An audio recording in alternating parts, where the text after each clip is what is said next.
ಇದೊಂದೇ ಅಲ್ಲ, ಸಾಗರದಲ್ಲಿ ಸುಮಾರು 11 ಕೋಟಿ ರೂಪಾಯಿ ರಂಗಮಂದಿರಕ್ಕೆ ಮೊನ್ನೆ 4 ಕೋಟಿ 80 ಲಕ್ಷ ರೂಪಾಯಿ ಸ್ಯಾಂಕ್ಷನ್ ಮಾಡಿ ಇನ್ನೊಂದು ವಾರದಲ್ಲಿ ಬುದ್ಧಿ ಪೂಜೆ ಶಂಕುಸ್ಥಾಪನೆಯನ್ನು ನೆರವೇರಿಸಿಕೊಡ್ತೇವೆ. ಸುಮಾರು 1000 ಸೀಟ್ ಇರುವಂತ ರಂಗಮಂದಿರ, ಇಂಡೋರ್ ರಂಗಮಂದಿರ ಸಾಗರದಲ್ಲಿ ಇರಲಿಲ್ಲ. ಅದನ್ನು ಸಹ ಸಾಗರದಲ್ಲಿ ಮಾಡ್ಕೊಡ್ತಿದ್ದೀನಿ. ರಸ್ತೆಗಳಿಗೆ ಯಾವುದೇ ಕೊರತೆ ಇಲ್ಲ.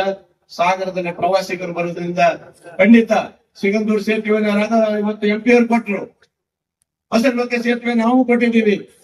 ನಾವು ಸದ್ಯದಲ್ಲಿ ಇನ್ನೊಂದು 3-4 ತಿಂಗಳಲ್ಲಿ ಆ ಭಾಗದ ಜನರಿಗೆ, ನಿರಾಶ್ರಿತರಿದ್ದಂತ ಮುಳುಗಡೆ ಪ್ರದೇಶದ ಜನರಿಗೆ ಸುಮಾರು 120 ಕೋಟಿ ರೂಪಾಯಿ ಇವತ್ತೇನು ಸೇತುವೆಯನ್ನು ಸಹ ಈಗಾಗಲೇ ಹಿಂದೆ ಕಾಗೋಡು ಸಾಹೇಬರು ಕೊಟ್ಟಿದ್ರು. ಈಗ ನಾನು ಬಂದ ಮೇಲೆ ಪೂರ್ತಿ ಮುಕ್ತಾಯ ಮಾಡಿ ಇದನ್ನು 3 ತಿಂಗಳಲ್ಲಿ ಸಹ ಅದು ಉದ್ಘಾಟನೆ ಕಾರ್ಯಕ್ರಮಗಳನ್ನು ಹಮ್ಮಿಕೊಂಡಿದ್ದೀನಿ. ಒಂದು ಕಡೆ ಹಿಂದೆ ಬಿಜೆಪಿ ಸರ್ಕಾರದಲ್ಲಿ ನಮ್ಮ ಜೋಗ ಪ್ರಾಧಿಕಾರಕ್ಕೆ ಘೋಷಣೆ ಮಾಡಿದ್ರು.